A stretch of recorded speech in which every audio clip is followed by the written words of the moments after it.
Hello everyone, and welcome to the Innoviz Physical AI webinar.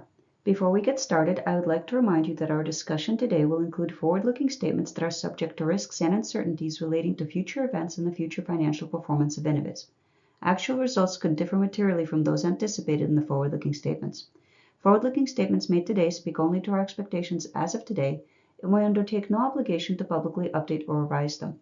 For a discussion of some important risk factors that could cause actual results to differ materially from any forward-looking statements, please see the Risk Factors section of our Form 20-F filed with the SEC on March 4th, 2026. Hey, so Omer, nice to be with you today. My name is David. I'm Director of Industry Solutions here at Innoviz. I'm leading our implementation of our LiDAR in non-automotive spaces.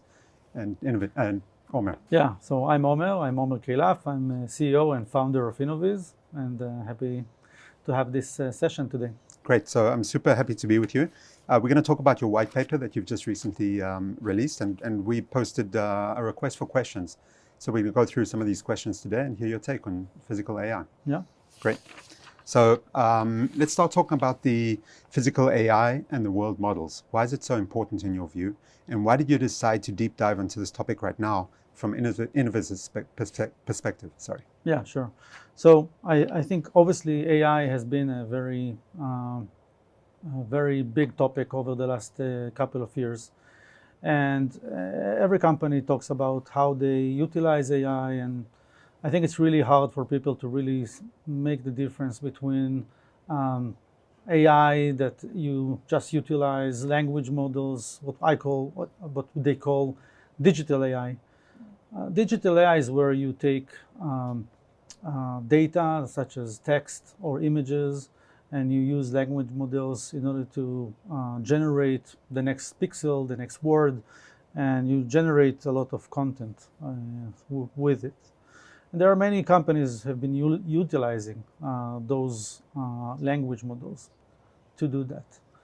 But there is a term which is called physical AI, which I think is very important to understand because it differentiates between the digital AI and physical AI in a way that help us to explain what we do. Physical AI has been practiced for many years, and the first application that was designed to scale was autonomous driving.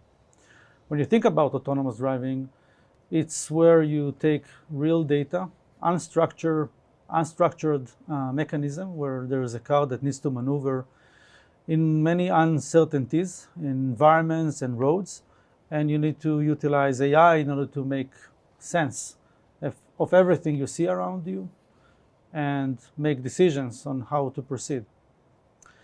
Now, on top of physical AI, which is now growing to different domains, there is another term that is important to understand, which is the world model. There are now companies that are building platforms for the next generation of physical AI, where they intend to provide platforms that allow you to train models that would learn how our physical world behaves. NVIDIA just released, just a month ago, I think, a new platform called the Cosmos, where they plan to allow developers to study and train algorithms that are meant to predict how the world will behave based on trained data. Most of the data, or I would say the platform that they are developing, is based on simulations, on emulations of how these environments operate. They talk about digital twin cities.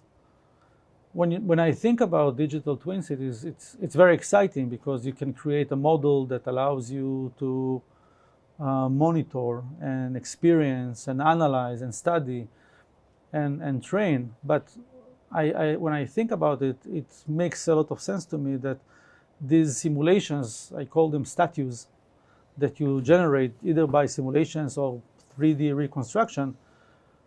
When I see the capabilities that our sensors can add to create those digital twin cities, I see it as if we are bringing life to those world models. And you can use these sensors not only to utilize the application, but you can use it to study. You can create a digital twin city in real time and use it in order to really analyze how the world behaves and build those real models, world models, in a more accurate manner. And why now? So why did you decide to deep dive into this topic now? So, autonomous driving was the first application of physical AI. And while AI has been tremendously developed over the last few years, and there is a desire to use these capabilities on more applications. Again, coming from, for example, very standard process like a production line, right? Where you have a very strict process of how things work, robots that move things from one point to another. Where AI actually brings a lot of values when you have behaviors that are unstructured, where there's a lot of uncertainties. And we live in a world where it's very hard to really predict how things will really happen. And you need to use, if you want to really be able to automate and to optimize these applications, you need to create models that are trained by real data. And now that there is a desire to take this AI to additional applications on top of autonomous driving, it's clear that there is a missing part. There is a missing part in the story of how those applications will eventually be developed and how they will be utilized. When I am asked about what Innoviz is doing, so usually people, when I tell people that we are developing a LiDAR, then the first instinct or the first reaction is, oh, I know LiDARs from autonomous driving. Yeah. And it's like as if Innoviz is developing LiDARs that could only be used for one application, and it's obviously not the case. When we started to operate or offer our LiDAR to other different industries, it was very hard to even explain, which industries are we working in. And I think physical AI is actually setting a certain umbrella where you can explain that what Innoviz is developing is a technology that can grow physical AI and can be an infrastructure for physical AI. And I think though those are terms, it's not like it's a new world, because, as I said, autonomous driving was physical AI. But it's a new term that allows people to understand better about the capabilities of such technologies to other industries. Right, and then, of course, perception is a bottleneck to physical AI, right? So why do you think 3D sensing is so critical to the space, and why do you think a LiDAR is the solution here? I'll start with the fact that even in autonomous driving, people refer to LiDAR as ground truth, right? Even when you are trying to train an algorithm for a vision-based system, you use LiDAR as ground truth. And that's a very strong statement, because when you're trying to develop a physical AI or world models based on inferred data, or you're trying to develop your model based on simulations, obviously you are differing from the truth. You are reaching a bias in your model. When you use a 3D sensor with high capabilities, you are getting an errorless data, and you can create 3D models that can help you eventually get to a result which is better. So I think the affiliation to LiDAR is obvious, and I think it's also important, for me as a CEO of a LiDAR company, is to be able to educate investors to understand the potential, right, of the company and where things are going to be. And through this paper, the paper is split between two parts. We released the first part several weeks ago. It talks about the terms of physical AI and world models and the size of the market, etc.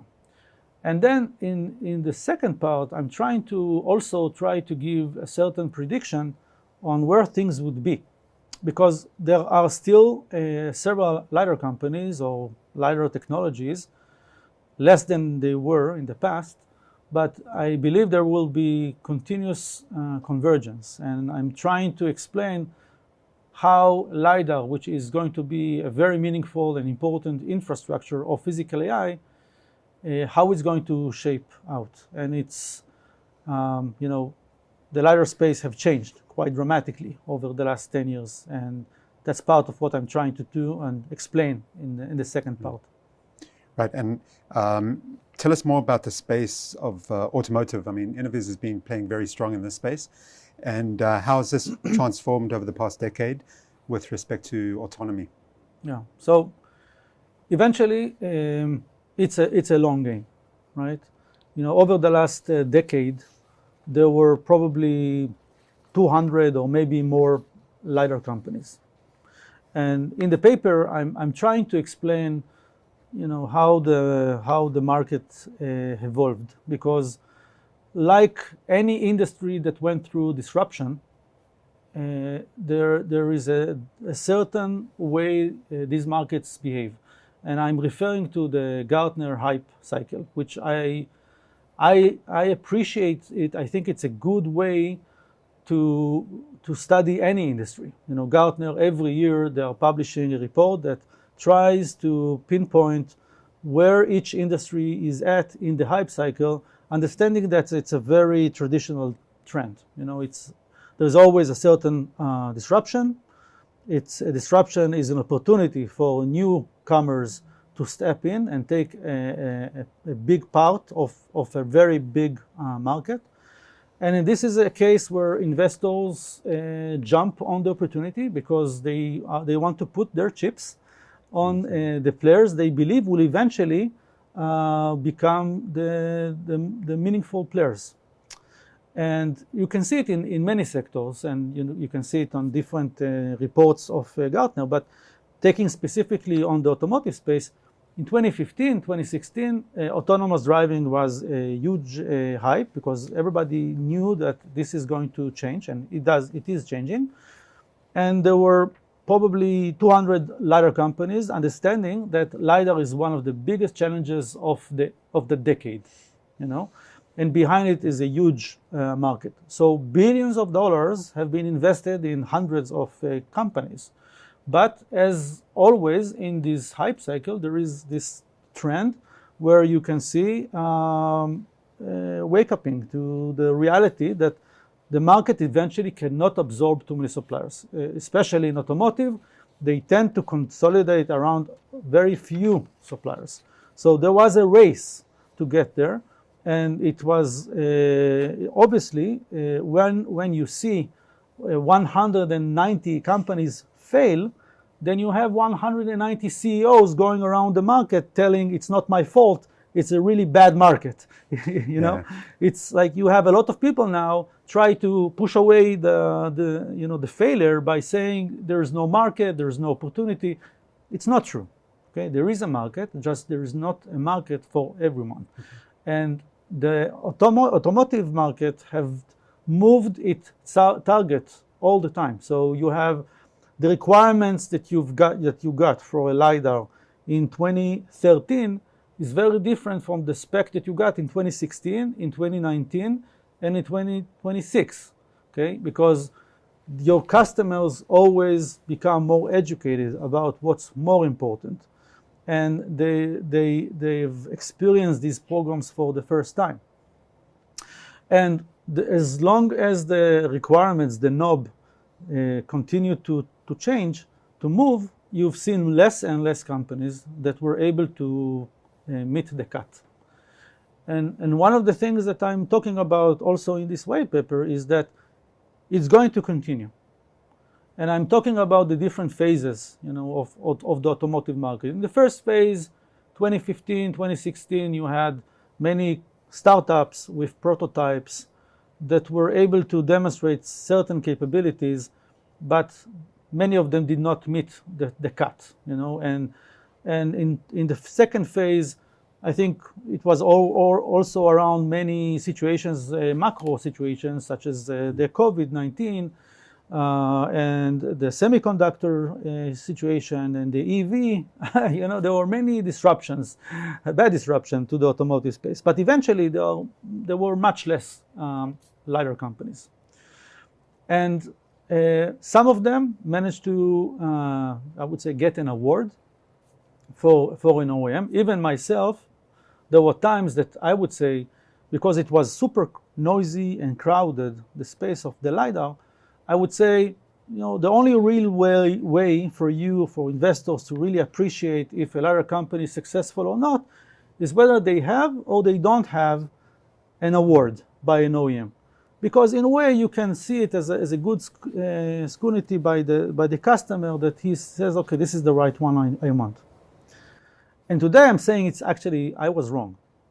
I don't think it's the right way to look at it. Because now when you see in perspective of the last 5 years, there were several LiDAR companies that got an award, but failed. So it's not enough to get an award. And when you realize how difficult and challenging it is to get from an award to deployment, you understand that it's not enough to just flag, oh, I got one customer to get excited about what I do and believed my promises. It takes a bit more than that.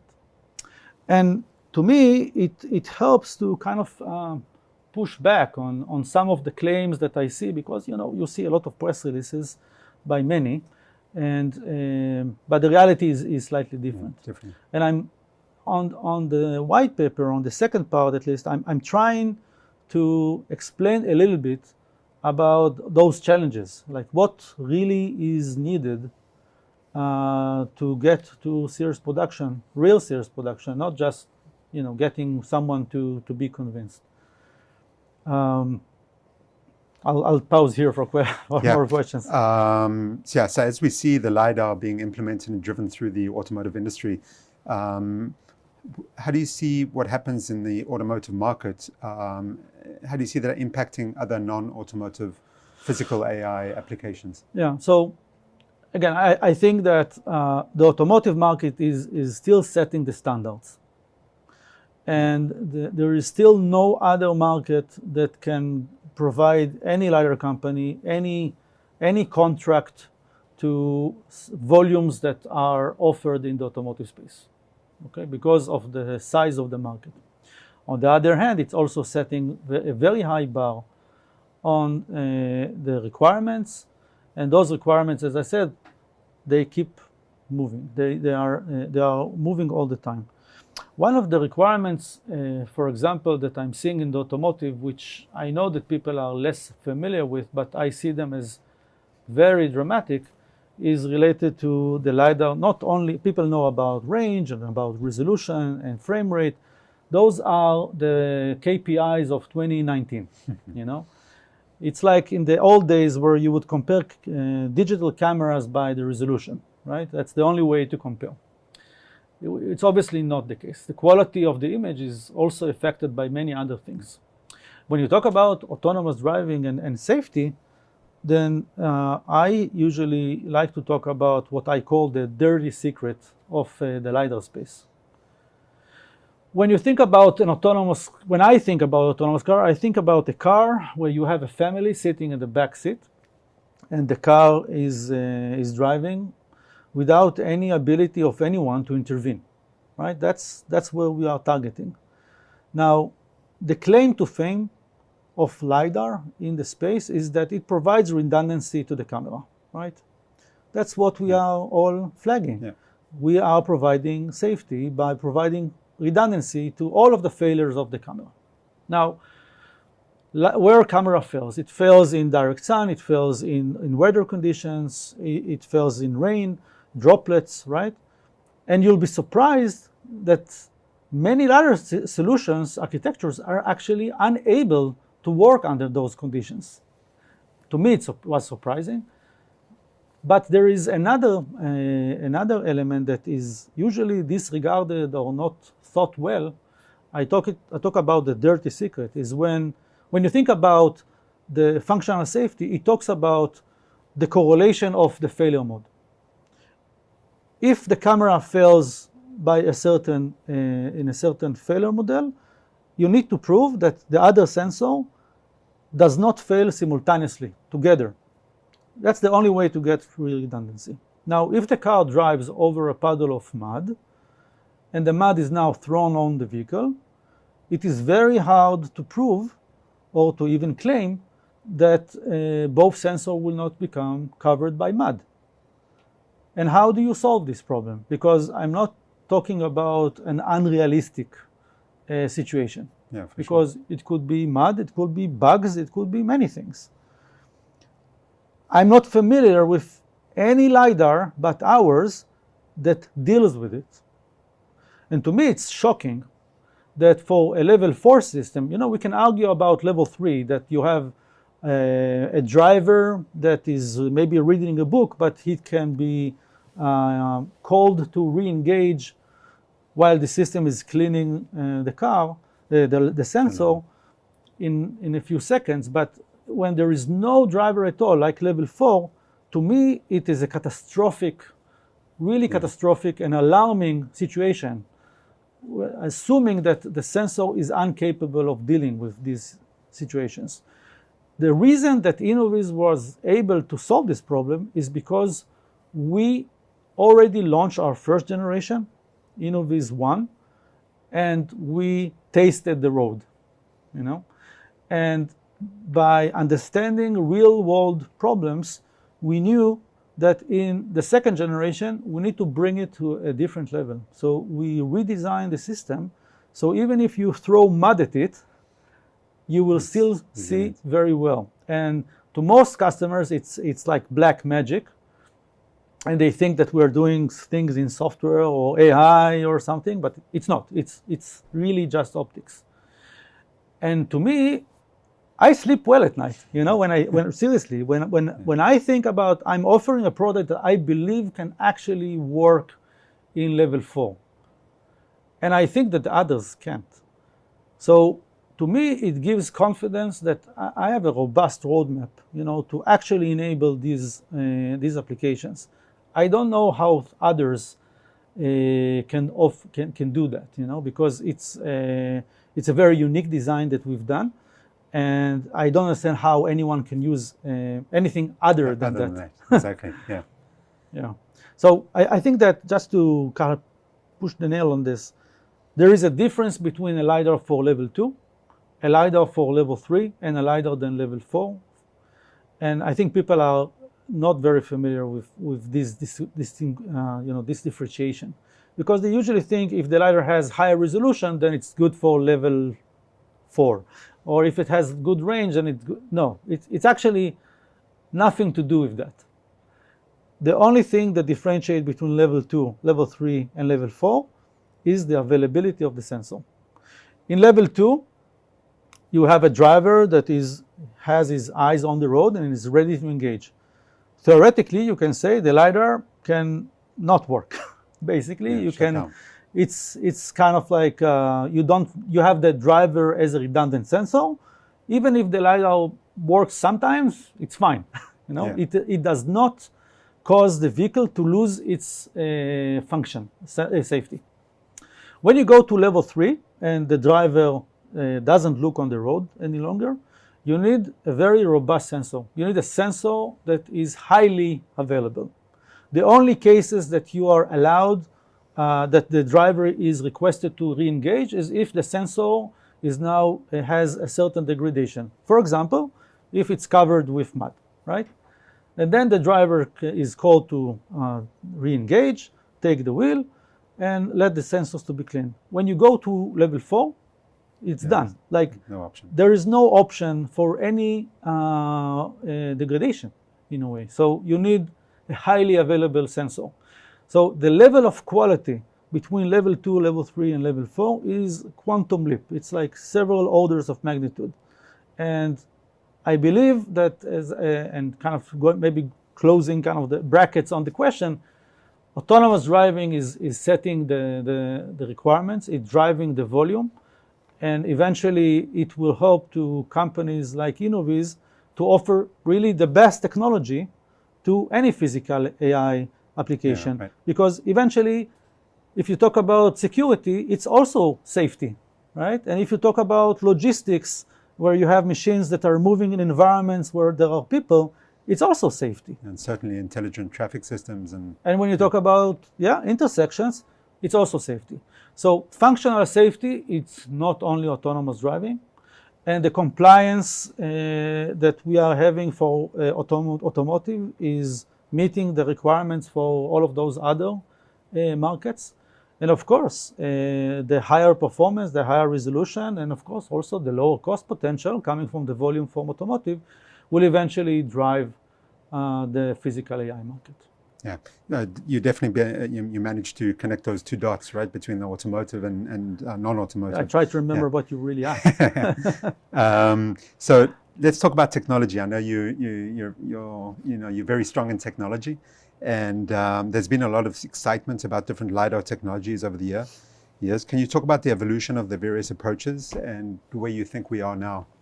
Yeah, so I love this topic because look, at any point of time, you will have an emerging technology that is calling out to change the world and basically be the technology that the whole market would pivot to.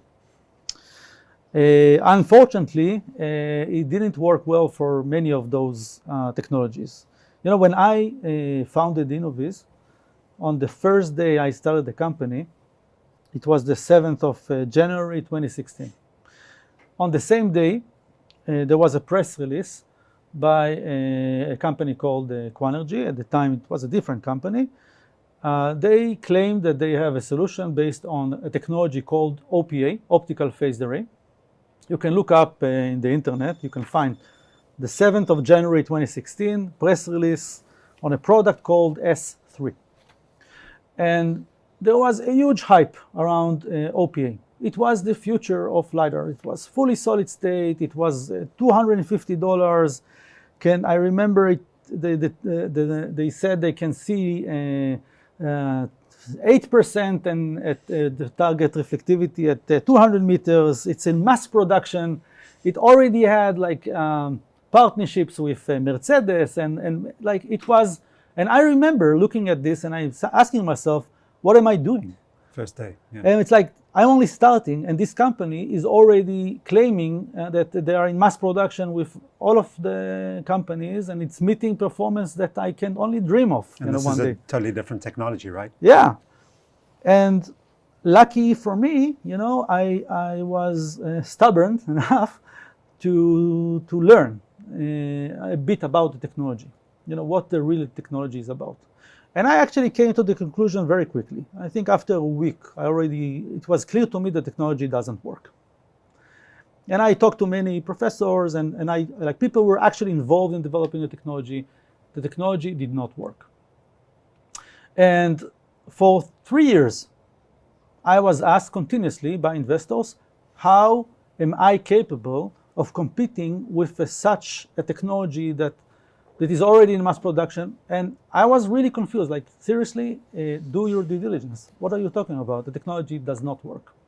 And obviously that product never came to life, even though they raised a lot of money, and this had never really reached the public. And after that, there was a different hype. It was 1550. I remember 5 years ago, I was asked daily, 905 can ever compete with 1550 nanometer.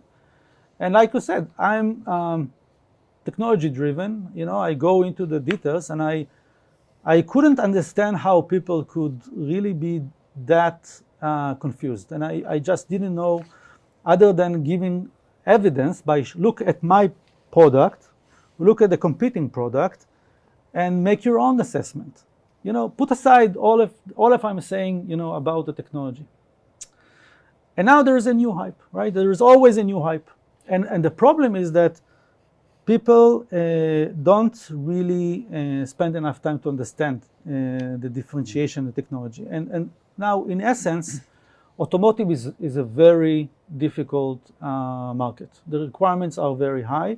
And as I said earlier, the more you turn the knob, you will leave less margins, less capable of technologies. In 2016, due to the hype, any way you can imagine developing a LiDAR, you would find a company trying to do it, for LiDARs and raising a lot of money around it. And there are really very research-driven, interesting ways to look at it, but they have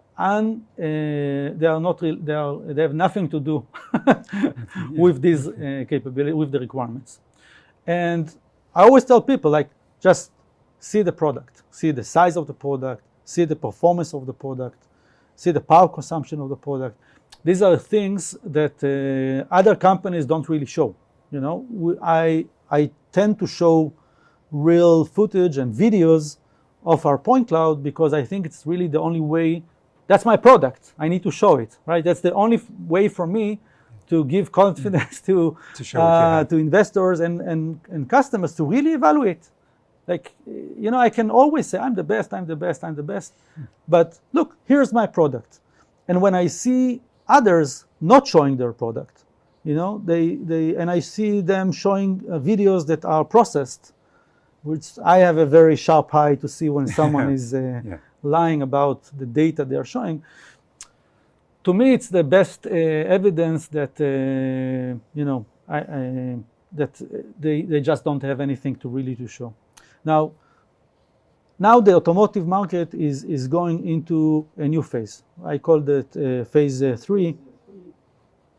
And I'm talking about where I believe eventually the market will consolidate to. And look, I was saying the OEMs have always increased their demand. They want it smaller, cheaper, etc. And there were different types of installations, grill installation, roof installation. They've always hated those options. They always wanted to put it behind the windshield because aesthetically it looks the best. The problem was that in order to bring it behind the windshield, you need to have a very small device because there is no room in that area. You have very small area. It takes all of the flux from the sun, so it needs to be consuming significantly less power consumption than the solutions that were available. And you need much higher performance because you need to overcome the attenuation you get from the window. Mm-hmm. So those extra requirements probably 5 years ago would kill anyone ever able to offer something. So they were willing to compromise, put it in the grill, on the roof, but the holy grail was always behind the windshield. And I think today, now stepping into our third generation, we can benefit from the fruits of our work that we've done with Innoviz 1, reaching level 3 to the road, and Innoviz 2. It's a product that is going to series production end of the year with Volkswagen. Level 4 gives us a very robust baseline that allowed us to take another step and develop Innoviz 3, which is, you can compare it to Innoviz 2, right? It's just totally incredible, the size reduction. It's really is a very small product. Now, I believe that this phase has many implications. One, I think it will stop the madness. Even for us, moving from one generation to another requires a lot of effort, and in terms of scale, you want to stabilize. You want to keep in one, have a design that meets everything. Not having to reinvent the wheel every time. Now, because of the desire of the OEMs to move to behind the windshield, I believe that it will stay there.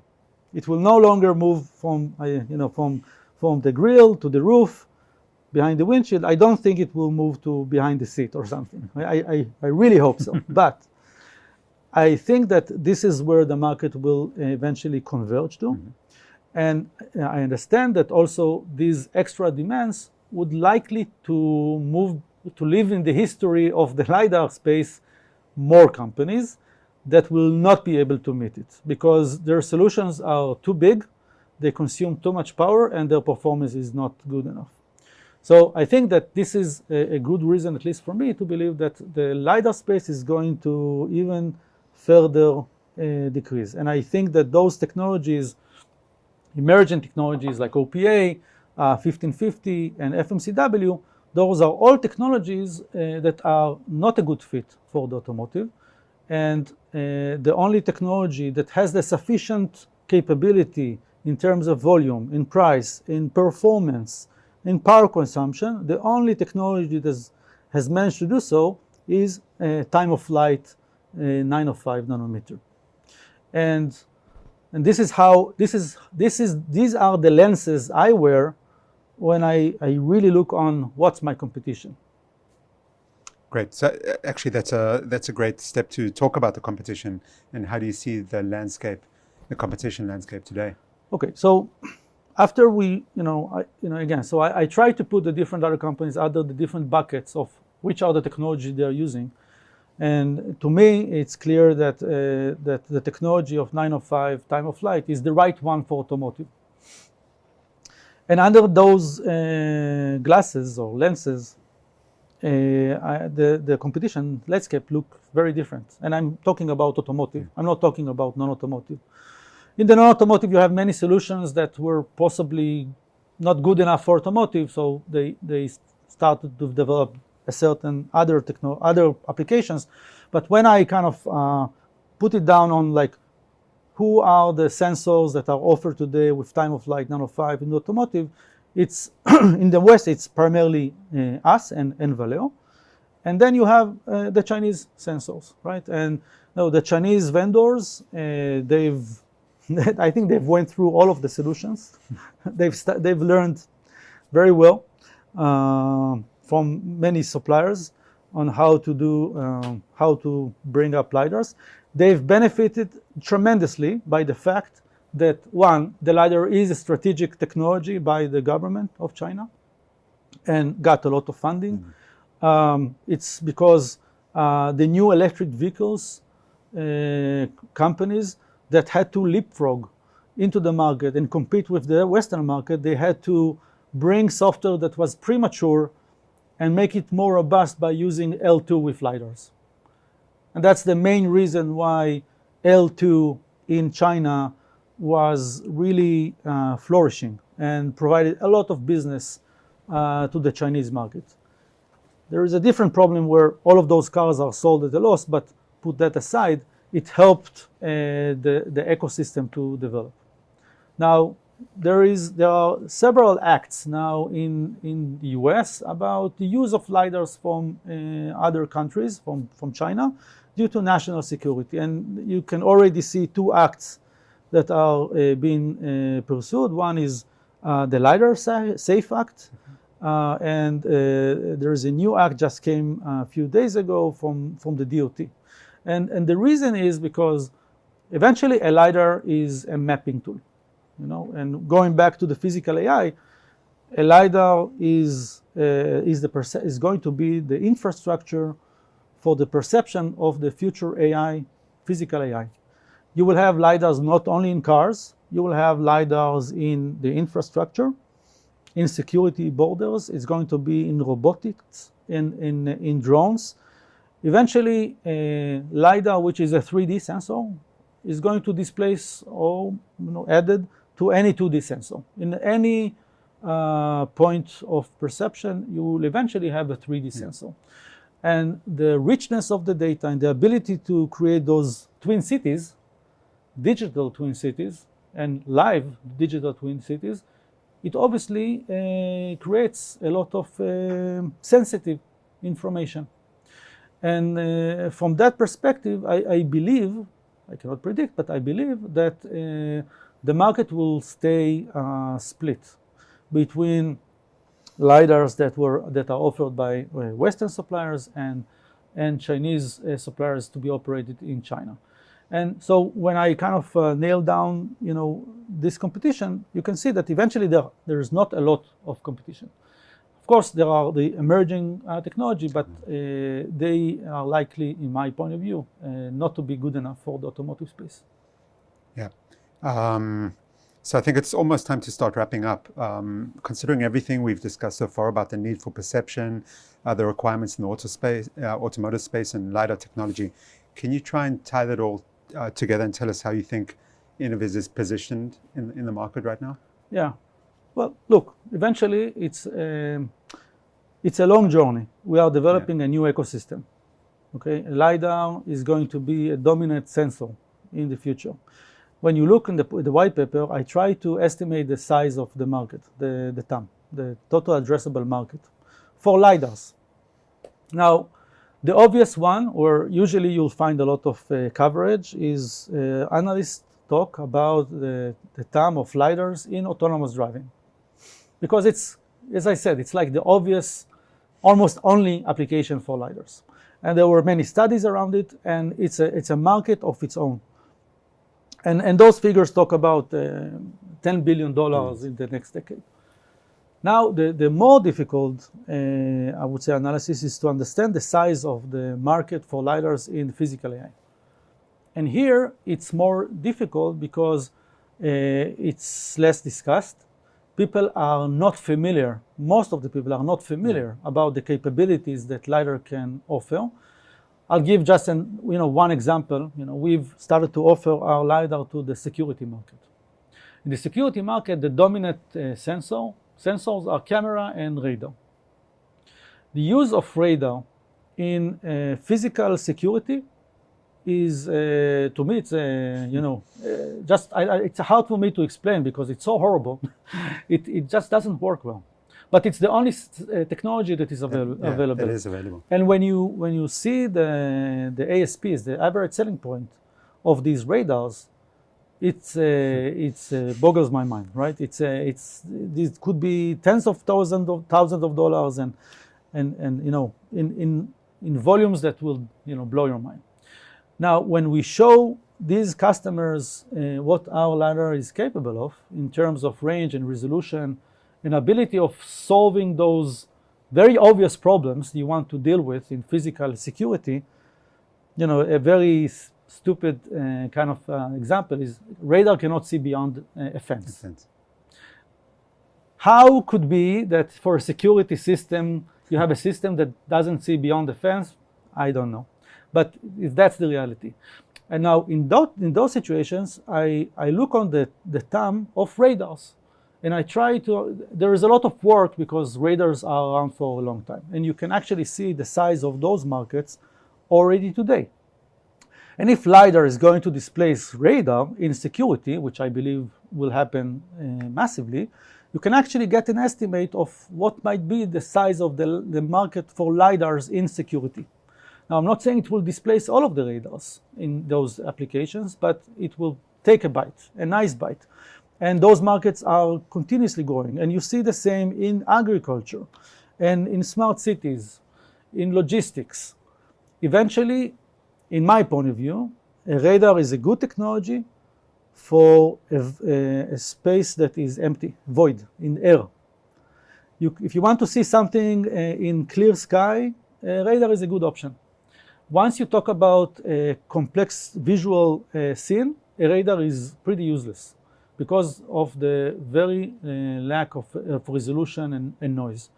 And LiDAR is excellent there. And if you take a LiDAR like ours, which is automotive grade, resilient to dirt, and can see very long ranges, we have things coming up in terms of improving our capabilities in those domains. It's actually really is going to be a huge success. So I see eventually Innoviz position in the automotive as a ground, our baseline. The market will continue to consolidate. I said it's a long journey, so we are now entering the phase 3, and I expect phase 3 to leave behind less companies. Yeah. And that will be our base camp from where we can start penetrating to different markets. We started with security because I see it as a premium market, because it demands performance that other LiDARs cannot offer. We try to see who will compete with in the LiDAR space in security, and there's no one. Yes. Because no one is actually able to meet those requirements, and that leaves us a nice premium. But nothing holds us back, for offering our LiDAR to other more established markets, where customers are already familiar with the LiDAR space and already understand the disadvantages with the solutions they already have. So I think that I see it as a long game. I don't check the score. because the game didn't end yet.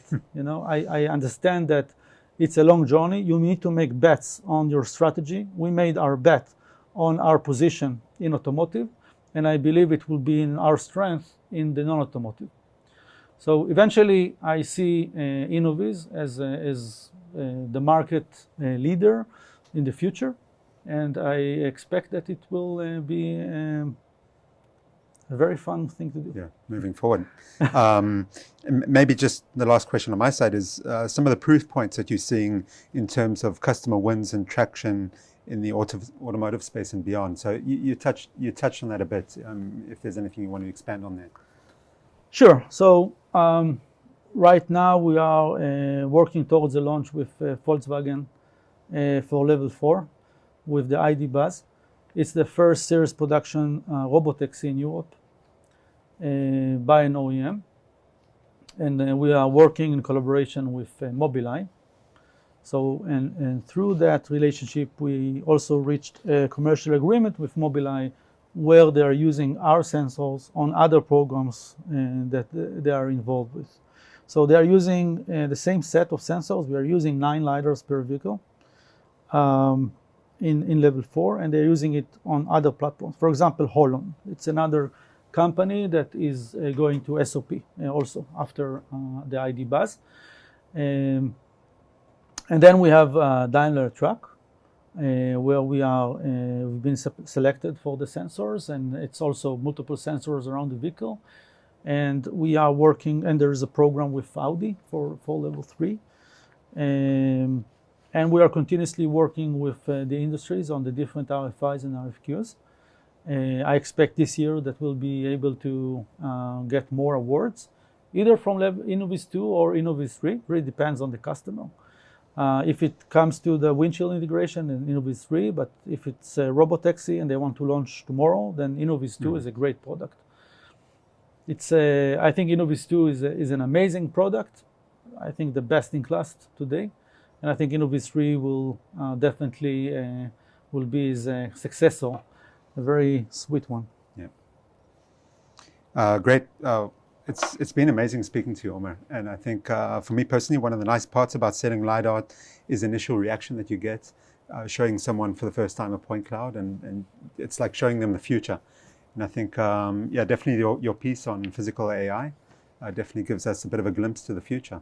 So it's been really great talking to you today. Thank you. Thanks very much for your time. Thank you.